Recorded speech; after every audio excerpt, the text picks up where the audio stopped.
nama jallachuun keessa jaalala dhugaa ta'uu ana ta'uu yoo baate gatiin kee guddaan ta'uu eegotaa yaabbolee koo adda baafnee haa hubannoo jireenyaaf dachiifame sana gonficha akka argannoo Ormaaf dadhabbiin keenyaas kanarraa duwwaa miti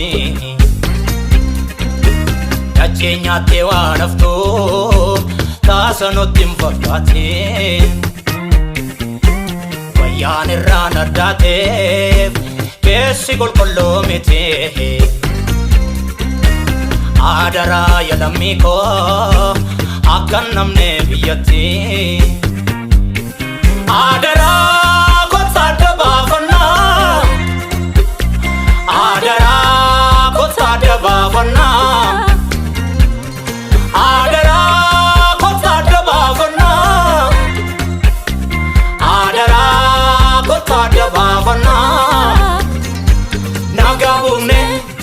Bakana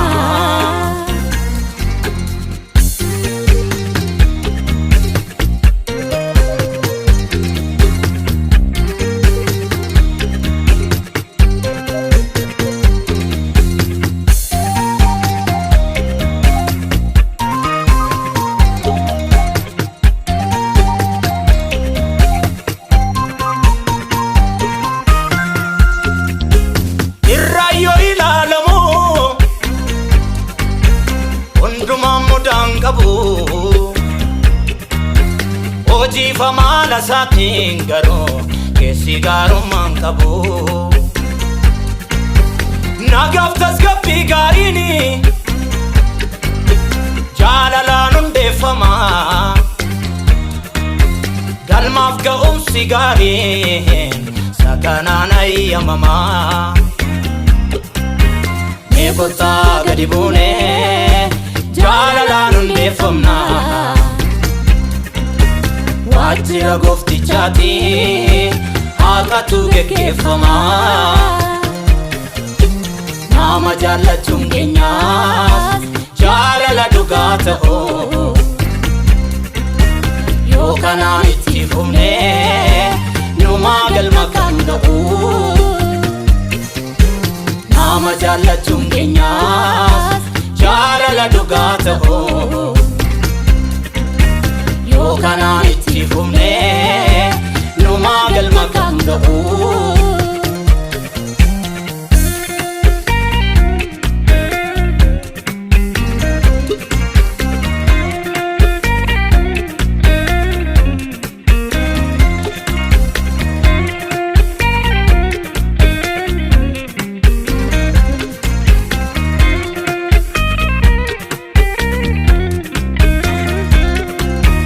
Wanta bu'aan of qabu maaliif dagannee deemna guyyaa deebii gooftaatti maal kaffallu reebeenya keessi garaa namoota bowwaa gadi fagoodha hamaa garaatti kuufatee waliin jedhaam nagaadha Utu akkasittiin jirru yoo waamamne akka tasaa Gooftaanoo nu gaafachuu hin oolu qabeenyaasaa Kuusaa firii jallinaa sarra walit kuufannee qabannee dhaquuf jirraa fuula gooftaa wal geenyee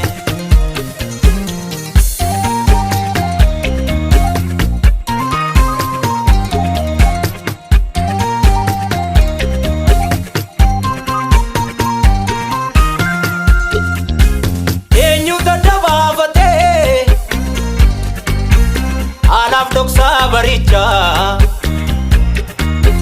Mokka sumatti finna wal caccabsaa didicha Maalumaaf dagaatame inni nuuf waraaname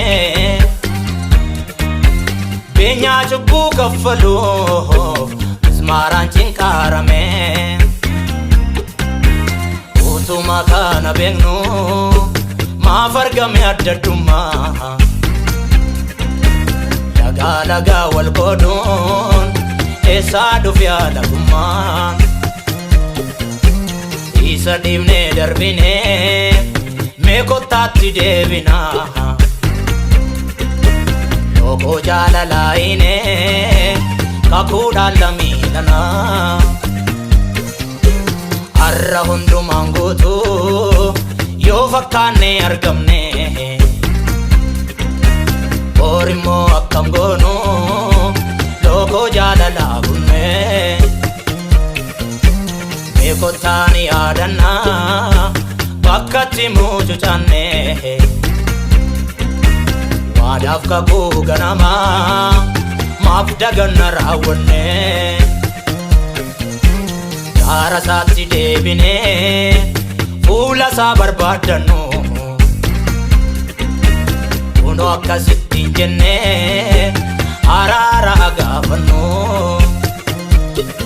Nu maarii, nu maarii, nu maarii Nu maarii, nu maarii gooftaa nu gargaari Nu maarii, nu maarii, nu maarii Nu maarii, nu maarii abbaa nu gargaari Nu maarii, nu maarii, nu maarii Nu maarii, nu maarii gooftaa nu gargaari